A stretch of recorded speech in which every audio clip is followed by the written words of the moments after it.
Donc je vais vous présenter un peu le blog comme un carnet de recherche. Donc ce carnet de recherche est déposé sur Hypothèse. Donc là vous avez la copie de l'écran de mon carnet de recherche, dont le titre est Brest, Mar del Plata et Rosario, parce que je fais une thèse, je termine une thèse justement sur l'étude de ces trois ports là. Je vais donc vous montrer un petit peu donc, le site Hypothèse.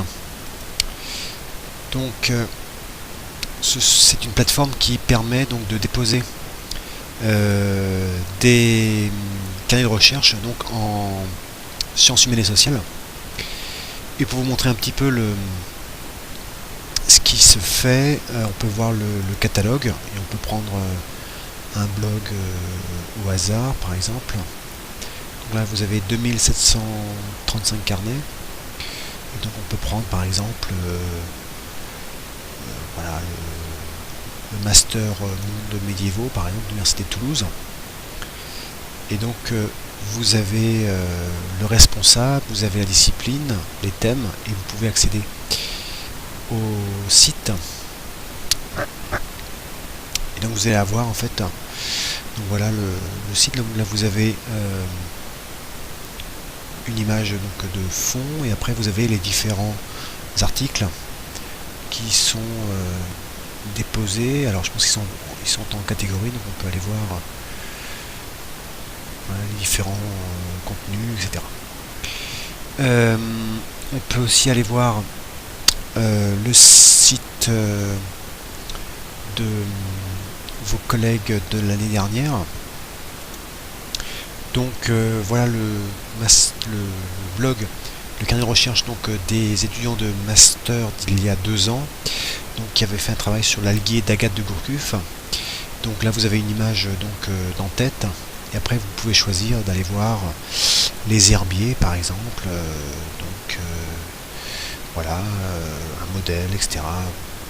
Je ne vais pas m'étendre là-dessus, mais voilà, vous pourrez aller voir le site. Donc vous tapez l'alguier l'alguier d'Agathe de Gourcuff, et puis après vous tomberez sur ce blog. Vous pouvez aussi aller voir le blog des M1, je crois il y a 2 ans, qui s'appelait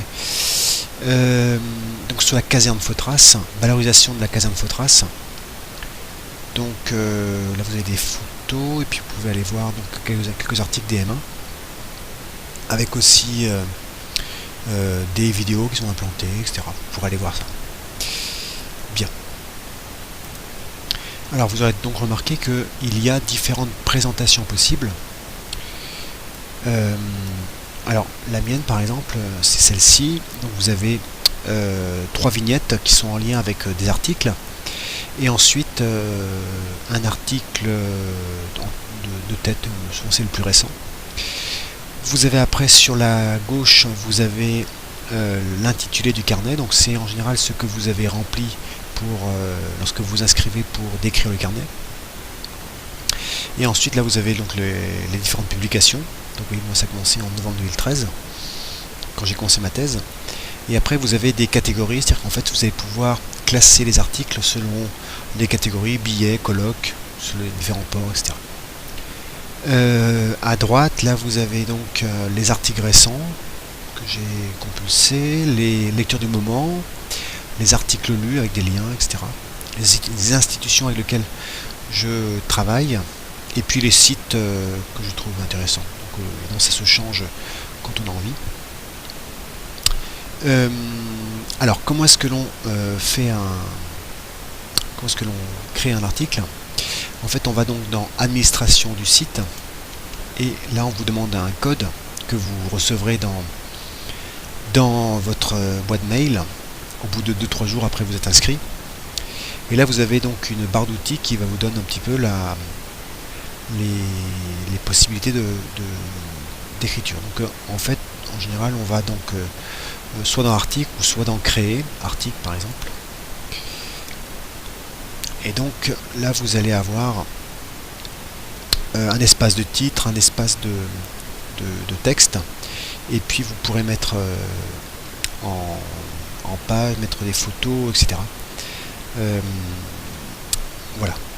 Alors je vais expliquer ça dans la deuxième vidéo. Une chose que je voulais vous montrer, c'était les liens. parce que grâce au lien vous allez pouvoir en fait faire les colonnes de gauche et de droite. Donc par exemple là vous avez par exemple les articles que j'ai lus, j'ai mis dans la catégorie articles lus qui sont, vous avez vu, attendez, je vais vous montrer les articles lus, donc je les ai classés comme ça, articles lus, et ils sont juste à côté, voilà, ils sont là, articles lus, donc ils sont classés comme ceci. Vous allez dans le lien, puis vous allez choisir des catégories, donc vous nommez les catégories, puis vous les classez comme ça. Voilà, ça c'est intéressant pour classer, pour avoir une visibilité. Alors une chose importante, une dernière chose que je vais vous dire, c'est par rapport à l'apparence du site. Donc les thèmes. Parce que vous avez vu que les thèmes sont différents par rapport au mien par exemple, qui est comme ceci, comme je vous ai montré, avec les 3 vignettes, ou celui de la case infotrace où il y a une photo de départ. Donc les thèmes ne sont pas les mêmes, donc on peut les choisir. Et donc là c'est à vous de choisir le thème qui vous plaît. Alors le mien c'est 2014. Donc il faut aller voir les différents thèmes. Et en fait vous pouvez donc écrire votre article et après changer de thème. Alors parfois vous n'avez pas exactement la même fonctionnalité, puis vous n'avez pas un choix très extensif de thème non plus. Dans cette version d'hypothèse. Voilà, donc je vous encourage à choisir celui qui vous correspond le mieux. Voilà. Et donc je vais, la prochaine vidéo, vous montrer comment est-ce que l'on met un article.